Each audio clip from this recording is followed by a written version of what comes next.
Hey, my beautiful Leos. It's your girl MB, and I am back with a one card message for you. Don't forget to like, share, comment, and subscribe to my channel.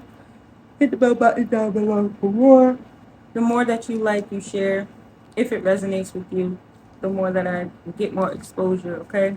Trying to get my views up. I'm also trying to reach new supporters and new clientele. No offense, no tea, no shade to y'all, but I'm really strict on how I want things to go when it comes to my business. And the more pressure I apply on myself, doesn't mean I gotta apply it on y'all, but it also means that I'm gonna be calling in what I desire. If you are new, hey, welcome. I hope you stay. If you don't, that's okay.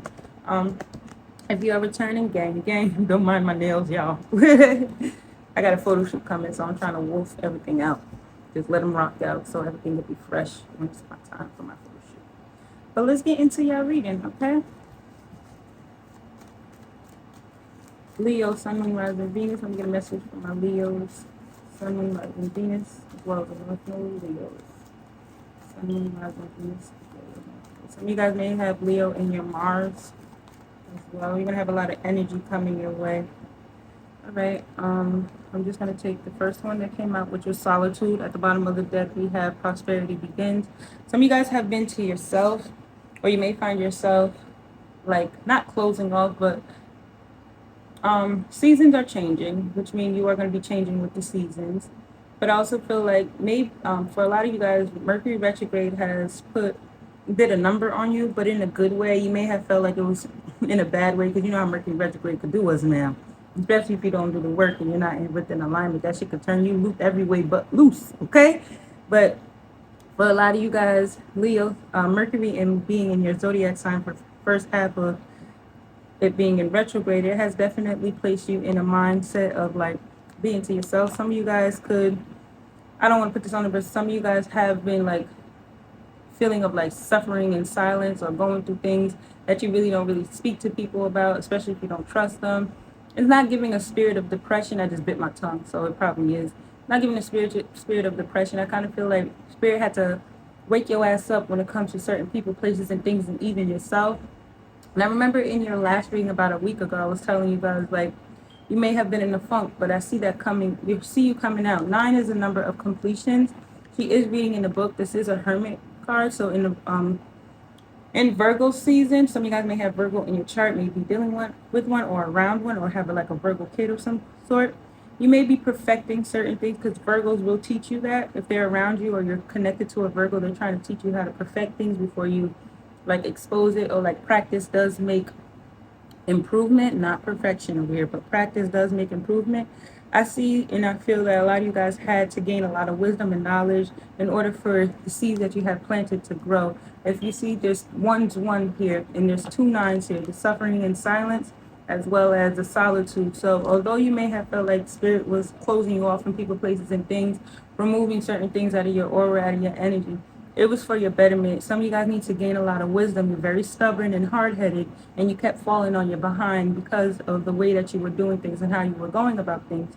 But now that you have gained insight on how you may have been messing your own life up, or causing things to end, burning bridges too quickly, and so forth, it has allowed those tears that you cried, those thoughts that you have released and cluttered out of your mind, those movements that you have taken, and those steps that you have taken has definitely paved the way for your seeds to actually be planted. It's kind of giving like you were taking out the weeds in your garden. Like you had flowers that were dead, you had weeds rather than proper roots. It was like spirit was cleaning up house spiritually as well as mentally, physically, emotionally, your environment, and so forth. And it's about to do you justice. It's kind of giving like you got new soil, new seeds were now planted, or even the seeds that you did have planted, they were now repotted into new soil, a new pot, and now you're about to see them flourish and grow, because as you grow, so does the things around you.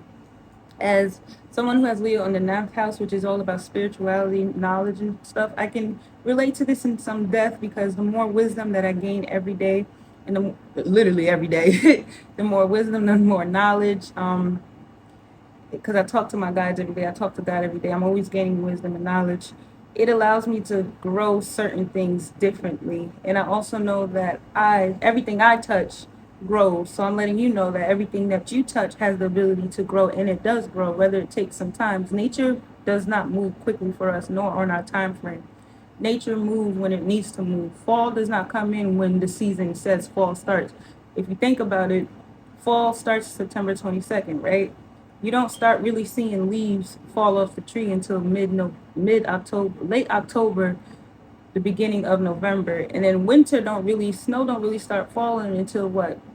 February, March, and really like hitting. Well, depends on where you are, but I'm just saying to say nature moves on its own time, meaning your seeds will grow when it's supposed to grow. Your seeds will grow when they feel they have the ability to grow. They're watered correctly.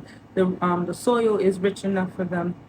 The environment they are in, and that you have to think of yourself as that seed. You have to think of yourself as that plant. You have to think of yourself as that tree. You have to think of yourself as that garden.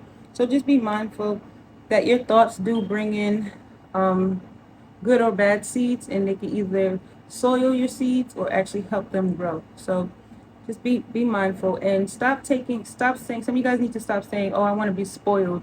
You know what spoiled means? It means to rot. It means to decay. It means to, be unalive. When the plant is soiled, it falls, right? I'm sorry, I didn't mean to do that, but the petals drop. But if you water it correctly, and not too much, it does come back alive. It does something brighter. The leaves and the negative parts of it, like the brown parts, will fall off naturally. But something that the more healthy, it will grow back healthier. Basically, like the petal will look all dark and brown. If you're a planter, if you plant things, you know what I'm talking about. If you take care of plants and stuff, you know what I'm talking about. The analogy that I'm trying to give you. But anyways, you do have petals.